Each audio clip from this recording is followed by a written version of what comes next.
The Assembly will hear an address by His Excellency Anura Kumara Desanayake, Head of State and President of the Democratic Socialist Republic of Sri Lanka. I request protocol to escort His Excellency and invite him to address the Assembly.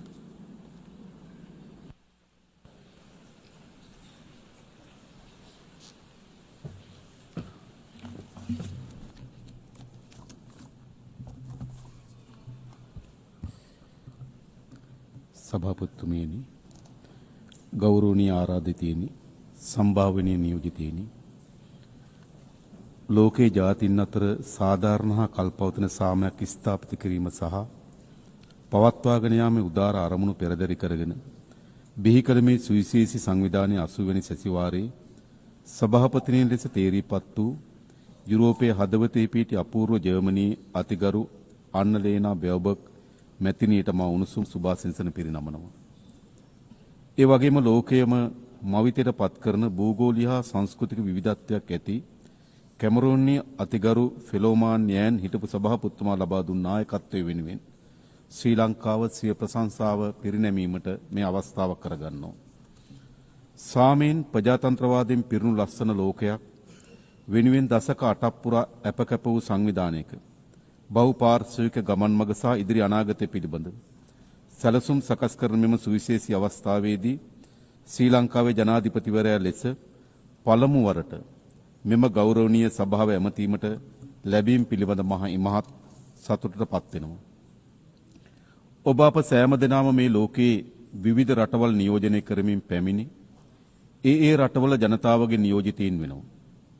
මගේ රටවන ශ්‍රී ලංකාව මෙන්ම අනෙක් සෑම රටකමත් ජනතාව අප වෙත පවරා දුන්න ඓතිහාසික වගකීමක් අප සියලු දෙනාගේම උරහිස් මත පැවරී තිබෙනවා. අප ගනු ලබන සෑම තීන්දුවක්ම මේ ලෝකයේ කොතනක හෝ ජීවත් වෙන සෑම දෙනාටම බලපානවා. ඒ සියලු තීන්දු සහ තීරණ ලෝකයේ අනාගත පැවැත්ම වෙනුවෙන් තීරණාත්මක මැදිහත් වීමක් කරනවා. මිනිස් ශිෂ්ටාචාරය ආරම්භ වූ දා සිට මේ දක්වා මුහුණ දෙන අතිශයින් බරපතල ඛේදවාචකයක් ලෙස දුප්පත්කම හඳුන්වා දෙන්න පුළුවන්. ඒ මහ ව්‍යසනයේ හේතු කොටගෙන නිර්මාණය වූ තවත් බරපතල ගැටලු කීපයක් අප ඉදිරියේ අන්ධකාර පීඩාවක් නිර්මාණය කොට තිබෙනවා. ඒ පිළිබඳ මේ සුවිශේෂී සමුළුවේ අවධානය යොමු කිරීම කළ යුතුම බවට මගේ හෘද සාක්ෂිය හඬනගා කියනවා. බොහෝ විට මේ සියල්ල ඔබගේ හෘද සාක්ෂියටත් අඩු වැඩි වශයෙන් බලපෑම් කරනවා ඇතැයි මා සිතනවා.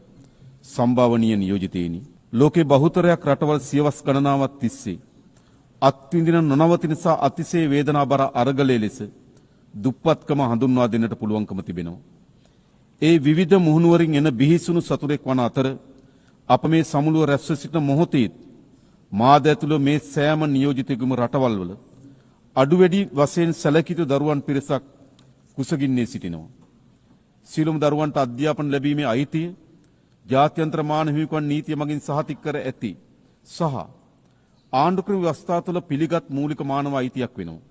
නමුත් නැතිබැරිකම දුප්පත්කම නිසා මේ අයිතිය උල්ලංඝනය වන ලක්ෂ සංඛ්‍යාත දරුවන් ලෝකේ පුරා සිටිනවා. තාක්ෂණයෙන් පිරිපුන්යයි උදම් මනන ලෝකයක් පාසල් අහිමි දරුවන් සිටීම මොනතරම් අවාසනාවන්ත තත්වයක්ද. අධ්‍යාපනය යනු සෑම ශ්‍රේෂ්ඨ ජාතියක්ම ගොඩනගන අත්තිවාරම් වෙනවා.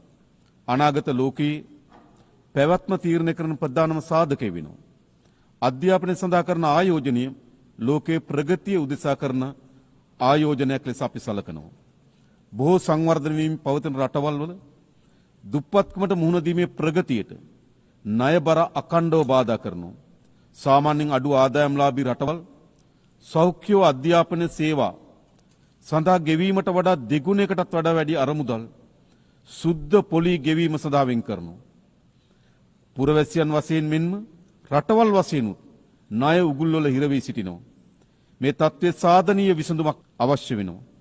තිරසාර සංවර්ධන සඳහා වූ 2030 න්‍යාය පත්‍රයේ කිසිවෙකු අතහැර නොවන බවටත් පළමුවෙන්ම පිටුපසින් සිටින අය වෙත ළඟා වීමටත් පොරොන්දු වී තිබෙනවා.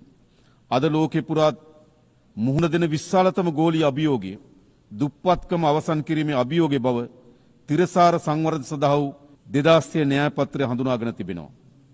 1995දී කෝපන්හෙග්දී පැවති සමාජ සංවර්ධනය සඳහා වූ ලෝක සමුළුවේදී ගත් තීරණාත්මක තීන්දුවක් ඔබේ අවධානයට යොමු කරවනවා. නමුත් අනපේක්ෂිත යුද්ධ, දේශපාලන ව්‍යාකූලතාවයන් වගේම ලෝකයේම කුණාටුවකට හසු කළ කොවිඩ් වසංගතය නිසා අභිලාෂකාමී න්‍යාය පත්‍රයේ ව්‍යාකූලත්වයට පත් කර තිබෙනවා. ඒ නිසා ඇති නැති පරතරය, දුප්පත්කම ලෝක ව්‍යසනයක්සේ සලකා කටයුතු කළ යුතුව තිබෙනවා. ගරු සභාපතිතුමීනි, ගෞරවනීය අමුත්තනි, මේ අසිරිමත් ග්‍රහලෝකයේ අස්ථාවරත්වයටත් ව්‍යාකූලත්වයටත් පත්වන නවතම ගැටලුවක් ලෙස මත්ද්‍රව්‍ය හා ඒහා බැඳුණු සංවිධානාත්මක අපරාධ කණ්ඩායම් හඳුනා ගන්නට පුළුවන්කම තිබෙනවා. ඒ බව එක්සත් ජාතීන්ගේ මත්ද්‍රව්‍ය අපරාධ පිළිබඳ කාර්යාලය 2025 ලෝක මත්ද්‍රව්‍ය වාර්තාවේ පවා තහවුරු කොට තිබෙනවා. ගෝලීය මත්ද්‍රව්‍ය ගැටලුව ලොව පුරා මිලියන සංඛ්‍යාත ජනතාවට බලපාන සංකීර්ණ අභියෝගයක් වී තිබෙනවා. දිනෙන් දින මත්කුඩු සහ ඒ ආශ්‍රිත නිෂ්පාදන ගෝලීය වෙළඳපොළ වාර්තාගත ලෙස ආක්‍රමණය කොට තිබෙනවා. මත්ද්‍රව්‍ය වෙළඳාම සහ ඒ හරහාම ක්‍රියාත්මක සංවිධානාත්මක අපරාධ ලෝක අර්බුද රැසකට මාර්ගය විවෘත කොට තිබෙනවා. මේවාට සම්බන්ධ කණ්ඩායම් රාජ්‍යයන් ගොදුරු බිම් බවට පත් කරමින් සිටිනවා. මේ ව්‍යසනය ලෝක සෞඛ්‍යයට, ලෝක ප්‍රජාතන්ත්‍රවාදයට, ලෝක දේශපාලනයට සේම අවසන් වශයෙන් ලෝකයේ යහපැවැත්මට එරෙහි මහා ප්‍රවාහයක් බවට පත් වී තිබෙනවා. මේමා ව්‍යසනයේ තුරන් කිරීම වෙනුවෙන් ශ්‍රී ලංකාවේ අප සාධනීය වැඩපිළිවෙලක් ක්‍රියාත්මක කරමින් සිටින අතර මේ උවදුර පිටු දැකීමේ ලෝක න්‍යාය පත්‍රය සක්‍රිය කිරීමට මා ඔබට ගෞරවයෙන් ආරාධනා කරනවා. මේ ජාවාරම්කරුවන්ට එරෙහිව නීතිය තදින් ක්‍රියාත්මක කිරීම, එවැනි ජාවාරම්කරුවන්ට තම තමන්ගේ රටවල් වලට සංක්‍රමණය වීමේ ඉඩ ප්‍රස්ථා අහුරුවාලීම, මේවට ඇබ්බැහි වූවන් පුනරුත්ථාපනය කරනු ලබන මධ්‍යස්ථාන බිහි කිරීම වැනි කරුණු මෙහි මොහොතේ මම ඔබගේ අවධානයට යොමු කරවනවා. ගරු සභාපතිතුමීනි, ගෞරවනීය අමුත්තනි, දූෂණය සමාජයේ පුළුල් පරාසයක විනාශයට සහ ඛේදවාචකයට හේතු වන දොහොයි වසංගතයක් විදිහට අපි විශ්වාස කරනවා. දූෂණය සංවර්ධනයට බාධාවක්, ප්‍රජාතන්ත්‍රවාදය සහ ලෝකයේ යහපැවැත්මට තීරණාත්මක තර්ජනයක් සහ දුප්පත්කමට හේතුවක් වන බව අපේ ස්ථාවර වෙනවා. දූෂණයට එරෙහි සටන භයානකයි. නමුත් දූෂණයට එරෙහි සටන් නොකර සිටීම ඊටත් වඩා භයානකයි යන්න මම ඔබට ඉතාමත් ගෞරවයෙන් සිහිපත් කරනවා. 1948 දී මානව හිමිකම් පිළිබඳ විශ්ව ප්‍රකාශනය ලෝකයේ මිනිස් ප්‍රජාවට විශාල ජයග්‍රහණයක් ගෙනාවා. මානව ශිෂ්ටාචාරයේ විවිධ ජයග්‍රහණයන් එක් රැයකින් ලැබී නැහැ. ඒ සියල්ල අප්‍රමාණ කැපකිරීම සහ නොපසුබට උත්සාහයේ ප්‍රතිඵල. දූෂණයට එරෙහි සටනත් අසිරු පියවරක්. එහෙත් අපි මේ පියවර තැබිය යුතුයි. අප තබන පළමු පියවර අසිරු විය හැකියි. නමුත් අප නිර්භීතව තබන පියවර නිවැරදි නම් ඒ පියවර පිටුපස තවත් පියවර දහස් ගණනක් අප සමග ඒවියයි මා විශ්වාස කරනවා. ගරු සභාපතිතුමීනි, නියෝජිතවරුනි, නිර්භීත වන්න. ඉතුරු සියල්ල ඉබේම වේ යයි ජවහර්ලාල් නේරුතුමන් කළ ප්‍රකාශය මේ මොහොතේ මා සිහිපත් කරනවා. මම නියෝජනය කරන්නේ මිලියන 22කට ආසන ජනගහන ජීවත් වන පුංචි දීප්තිමත් දූපතක්. ශ්‍රී ලංකාවේ ජනගහනය ආසන්න වශයෙන් මුළු ලෝක ජනගහනයෙන් 0.3ක් පමණ වෙනවා. අපේ රටේ වගේම රටේ සිටින ජන සංඛ්‍යාව ප්‍රමාණාත්මක සහ සංඛ්‍යාත්මක කුඩා බව ඇත්ත. නමුත් අපේ රටෙත් ලෝකෙත් මතු පරපුර වෙනුවෙන් දූෂණයට එරෙහි සටන අපි ආරම්භ කොට තිබෙනවා. දූෂණයට එරෙහි සටන සෑම රටකම සංස්කෘතියේ කොටසක් විය යුතුයි කියා මා යෝජනා කරනවා. ගරු සභාපතිතුමීනි, ගෞරවනීය අමුත්තනි, ඔබ කුමන රාජ්‍ය නියෝජනය කළත් මේ සෑම නියෝජිතයෙක්ම යුද්ධය ප්‍රතික්ෂේප කිරීමට මා සමග එක්වන බව මට විශ්වාසයි. යුද්ධයක් ප්‍රාර්ථනා කරන ජාතියක් ලොව නැහැ. කොතන හෝ කෙසේ යුද්ධයක් හෝ ගැටුමක් ඇති වුණත් ඒ හරහා සිදුවන්නේ ඛේදවාචකයක් බව අපි දන්නවා. මේ මොහොතේ පවා ඒ ඛේදවාචකයේ වේදනාව ලෝකේ බොහෝ තැන්වල අත්විඳිමින් ඉන්නවා. දශක 3කට වඩා වැඩි කාලයක් යුද්ධයේ කටුක අත්දැකීම් ලැබූ රටක් ලෙස ඒ විනාශකාරී බව ගැන අපි ඉතා හොඳින් දන්නවා. යුද්ධය නිසා මියගිය දහස් ගණන් සැමරුම් ස්මාරක අසල පැමිණි ඔවුන්ගේ දෙමව්පියන් දූ දරුවන් බිරින්දෑවරුන් දෑත් එක් කරගෙන නගන වේදනාබර ආයතනය දකින ඕනෑම කෙනෙක් යුද්ධයක සිහිනයක් දැකීමට පවා අකමැති වෙනවා. ඒ වේදනාබර දසුන අපි ඇස් දෙකෙන් දැක තිබෙනවා. ගැටුම් නිසා මිනිසුන්ට විඳින්න සිදුවී ඇති දුක් පෙර නොවිරු මට්ටම ළඟා වී තිබුණොත් බොහෝ විට ජාත්‍යන්තර ප්‍රජාව මිලියන ගණනකගේ දුක් වේදනා අවසන් කිරීමට අපෝසත් වූ හුදු නරඹන්නෙකු බවට පත් වී තිබෙනවා. දරුවන්ගේ සහ අහිංසක සිවිල් වැසියන්ගේ ජීවිත එහාට මෙහාට පහර වදිමින පාපන්දෝ බවට පත් කිරීම අවස්ථාවාදී බල දේශපාලන ඛේදවාචකයක් වී තිබෙනවා. තමන්ගේ බලය වැඩි කර ගැනීමට තවත් කිසියෙකුට ජීවිතවලට බලපෑම් කිරීම සහ පීඩා කිරීමට කිසියෙකුට අයිතියක් නැහැ.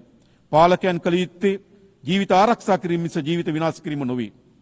ගාසා තීරයේ අඛණ්ඩව සිදුවන බිහිසුණු ව්‍යසනය අපගේ දැඩි කනස්සලට හේතු වී තිබෙනවා. විශේෂම ගාසා තීරයේ වේදනාබර ඛේදනීය එලිමහන් සිර කඳුරක් වී තිබෙනවා. අහිංසක දරුවන්ගේ සහ සිවිල් වැසියන්ගේ විලාපය රැව් පිළිරව් දෙනවා. එක්සත් ජාතීන්ගේ සංවිධානය සහ අනිකුත් සියලු පාර්ශ්වයන්ගේ එකතාවය මත දෙපාර්ශ්වයේ කඩිනමින් සටන් විරාමයකට යොමු වීමත් බාධාවකින් තොරව සියලු මානසික ආධාර යොමු කිරීමත් සියලු පාර්ශ්වයන්ගේ ප්‍රාණපකරුවන් නිදහස් කිරීමත් පිළිබඳව අපි හඬ නගනවා. මේ බීසුණු ඝාතන අවසන් කිරීම උදෙසා අපි දැඩිව බලපෑම් කළ යුතුව තිබෙනවා. පලස්තීන ජනතාවට රාජ්‍ය සඳහා ඇති අහිමි කළ නොහැකි අයිතිය අපි පිළිගන්නවා. ඒ වගේම ඊශ්‍රායල සහ පලස්තීන ජනතාව යන දෙපිරිසෙගේම නීත්‍යානුකූල ආරක්ෂා සහ මානව ගැටලු හඳුනා ගත යුතු තිබෙනවා. 1967 දේශ සීමා මත පදනම්ව රාජ්‍යන් දෙකක් එකිනෙකට යාබද පැවතීම පදනම සපේන එක්සත් ජාතීන්ගේ යෝජනාවලට අනුකූලව සාධාරණ ස්ථීර විසඳුමක් වෙනුවෙන් එක්විය යුතුව තිබෙනවා. නිරර්ථක යුද්ධයක් හේතුවෙන් මිලියන ගණනක් ලෝකවාසීන්ගේ දුක් වේදනා ඉදිරිපිට හුදු නරඹන්නක බවට පත් වී සිටීම අවසන් කළ යුතු තීරණාත්මක මොහොතකට අප එළඹ තිබෙනවා. මිනිස් සංහතිය තුළ ලෝකයේ පීඩාවට පත්කන යුද්ධ ගැටුම් වලට උමුතු ආගමික අන්තවාදයට සහ ජාතිවාදයට බරපතල ලෙස හේතු වී තිබෙනවා. වහල්භාවයේ අහෝසි කර සියවසක් ඉක්ම ගොස් ඇතත් වර්ගවාදයේ විස තවමත් තැන තැන තිබෙන බව නැවත නැවත සිහිපත් කළ යුතුයි. අන්තවාදී සහ ජාතිවාදී අදහස් මාරාන්තික වසංගත රෝග තරමටම සාහසික වී තිබෙනවා. හාස්‍යයට සහ විමතියට කරුණ වන්නේ මෙතරම් ඉදිරිගාමි ලෝකයක් තුළ පවා මේ ජාතිවාදී වර්ගවාදී ගෝසාවන් තව දුරටත් අලුයට ගිනි පුපුරුමෙන් ඉතිරිව තිබීමයි. එහි බීසුණු තත්ත්වය වන්නේ ඉතාමත් තීරණාත්මක ලෙස විශ්වයේ යහ පැවැත්මට එරෙහිව අවස්ථාවාදී ලෙස ගිනි පුපුරු විටින් විට මහා ගිනි ජාලාව බවට පත් කිරීමයි. ආයුධ මගින් ප්‍රශ්න විසඳ ගන්නා වෙනුවට මානව ශිෂ්ටත්වයේ වටිනාකම වලින් ප්‍රශ්න විසඳා ගැනීමේ හැකියාව වෙත අපි අවතීර්ණ වී යුතු තිබෙනවා. මිලියන ගණනක් දරුවන් කුසගෙන්නේ මේ යන ලෝකයක අපි බිලියන ගණනින් ආයුධ වෙනුවෙන් වීදම් කරනවා. නිසි සෞඛ්‍ය පාසුකම් නොමැති කෝටි ගණන් ජනතාව මරණය මවත තෝරා ගන්නා විට නිරන්තක යුද්ධය වෙනුවෙන් ප්‍රකෝටි ගණන් වියදම් කරනවා. අධ්‍යාපන නැමැති පියාපත් ලබන්නට බැරිව ලක්ෂ ගණන් දරුවන් සුසුමන විට භූමියන් ආක්‍රමණය කරන්නට මිලියන ගණන් වියදම් කරනවා. ඇත්ත වශයෙන්ම මේ ලෝකයේ සෑම බිම් අඟලක්ම සාමයේ ජනාවාස බවට පත් කළ හැකි නම් ඒ ලෝකයේ ආශ්චර්යමත් ලෝකයක් බවට පත් වෙන බව ඒකාන්තයෙන්ම අපි විශ්වාස කරනවා. මේ සමුළුවට එක් වූ අපි සියලු දෙනා ලෝක සාම ජනාවාස බිහි කරන උදාර සාම වන්දනා කරුවන් බවට පත්වීම කියා මා යෝජනා කරනවා. ගෞරවනීය ආරාධන අමුත්තුනි, ඓතිහාසික මැතිවරණ ශ්‍රී ලාංකික ජනතාව සියවස් ගණනක් දුටු සිහිනයක් වෙනුවෙන් තීන්දුවක් ගත් බව මම ඔබට සිහිපත් කරනවා. එයින් බිහි ව්‍යවස්ථාදායක විවිධත්වයකින් සහ විචිත්‍රත්වයකින් යුක්ත වුණා. එක් අතකින් රටේ සමස්ත ජනතාව ආණ්ඩුව පිළිබඳ දැවැන්ත විශ්වාසයක් තිබුවා. තව අතකින් දුස්්‍යාබාධ පාර්ලිමේන්තු මන්ත්‍රීවරු ඇතුළු කාන්තා සහ සෙසු ජාතීන්ගේ නියෝජන ඓතිහාසික ලියාමක් නිර්මාණය කළා. පාර්ලිමේන්තුව තුළ පෙන්눔 කරන මෙම විවිධත්වය ශ්‍රී ලංකාවේ පාලන තන්ත්‍රය තුළ ජනමාර්ගික විවිධත්වය සහතික කරනවා වගේම සියලු පුරවැසියන්ට සමාන අයිතිවාසිකම් සහ අවස්ථාවන් ලබා දීම සඳහා අප තුළ ඇති කැපවීම නැවත බලගන්නු ලබනවා.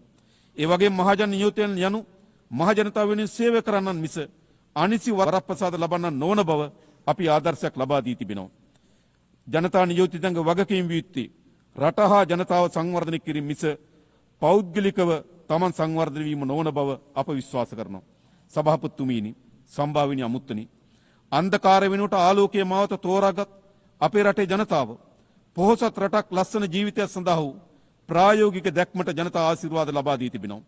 මෙම ඓතිහාසික ජයග්‍රහණය මල්පල ගැන්වීම සඳහා දූෂණයෙන් තොර සදාචාරාත්මක පාලනය, දුප්පත්කම තුරන් කිරීම, ඩිජිටල් කරණය සහ පිරිසුදු රටක් යන ප්‍රධාන අංශකරේ අපේ අවධානය යොමු කර තිබෙනවා.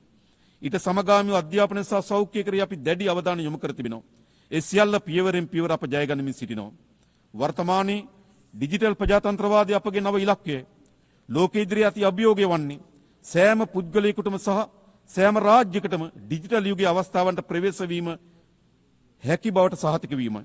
අප සාර්ථක වූහොත් තාක්ෂණයට ප්‍රවේශ වීම ඉඩ ප්‍රස්ථා විවර වීම, සංවර්ධන වේගවත් වීම සහ පාලන ශක්තිමත් වීම වැළැක්විය නොහැකි වෙනවා. නමුත් එසේ කිරීමට පසමත් වුවොත් තාක්ෂණය අසමානතාවය අනාරක්ෂිතභාවය සහ අයුක්තිය ඇතිවීමට තුඩු දෙන තවත් බලවේගයක් වන බව අප විශ්වාස කරනවා. ඩිජිටල් මෙවලම් වෙත ප්‍රවේශ වීම හැකිය නොහැකි රාජ්‍යයන් අතර ඩිජිටල් පරතරය පැහැදිලිව පවතිනවා. කෘත්‍රිම බුද්ධිය සම්බන්ධයෙන් ඊටත් වඩා ඔබට විහිදුණු පරතරයක් මතුවෙමින් තිබෙනවා. ශ්‍රී ලංකාව ඇතුළු දකුණු ආසියාවේ බොහෝ රටවල් මෙන්ම ලෝක පුරා තවත් බොහෝ රටවල් සංවර්ධනයේ මෙවලමක් ලෙස කෘත්‍රිම බුද්ධිය භාවිතා කිරීමට යටිතල පාසුකම් අවම වීම බලපාලා තිබෙනවා. ගෞරවනීය සභාපතිතුමිනි, ආරාධිතයිනි, අප නව ලෝකයක්, බොහෝ යාපත් ලෝකයක්, මිනිසාගේ සදාකාලික ගෞරවයට ගරු කරන ලෝකයක් ගොඩනගා ගත යුතුයි. මෙම සමුළුවේ සමාජිකයන් වන ඔබ වඩා හොඳ ලෝකයක් නිර්මාණය කරන ගෘහ නිර්මාණ ශිල්පීන් විය යුතුයි. අපගේ අනාගතය ඔබේ අතේ යනුවෙන් 1945 එක්සත් ජාතීන්ගේ සංවිධාන පිහිටීමේ ප්‍රඥප්ති අත්සන් කිරීමට සමගාමීව ඇමරිකන් ජනපති හැරි ට්‍රූමන් කළ ප්‍රකාශය සිහිපත් වෙනවා. අප ක්‍රියා කළ යුත්තේ බියෙන් හෝ බැඳීමකට යටත් නොව බලාපොරොත්තු පෙරදැරිවයි. වඩා යහපත් ලෝකයක් උදා කරගත හැකි මෙන්ම ඒ වඩා සමීපයේ යන අපේක්ෂාව පෙරදැරි කරගෙනයි. ව්‍යසනයට ලෝකයේ රැගෙන යන වෙනුවට මතු පරපුරට සුරක්ෂිත ලෝකයක් බිහි කිරීමට හදවතට එකඟව අප කැප වූ පරපුරක් ලෙස මෙම සමුළුවේදී අධිෂ්ඨාන කරගනිමු. අවසාන වශයෙන් මට මගේ රට ගැන අපේක්ෂාවේ සීනයක් තිබෙනවා. ඔබට ඔබේ රටවල් ගැන අපේක්ෂාවේ සීනයක් තිබෙනවා. මගේ රටේ ජනතාව සතුටින් පිරුණු පොහොසත් ජීවිතයක් උරුම කර දීම මගේ ඒකායන සීන වෙනවා. ඔබේ රටවල ජනතාවටත් එවැනි ජීවිතයක් උරුම කර දීම ඔබේ සීනේ බව මා විශ්වාස කරනවා. ඒ සියලු සීන වෙනුවෙන් අප යා යුත්තේ එකිනෙකා පරාය යන ගමනක් වෙනුවට එකිනෙකා අත්වල බැඳගත් ගමනක් බව අප විශ්වාස කරනවා. නිරෝගී ධර්මතලයක සාමය, ගෞරවය හා සමානත්වතාව වෙනුවෙන් කැපවීම යනුවෙන් එක්සත් ජාතීන්ගේ සංවිධානයේ ආදර්ශ පාඨයේ සඳහන්ව තිබෙනවා. ඒ ලෝකයේ සැබෑවට පිළිසකර කරන්නන් වෙමු කියා මා ඔබට ගෞරවයෙන් ආරාධනා කරනවා. බෙහෙවින්ම ස්තුතියි.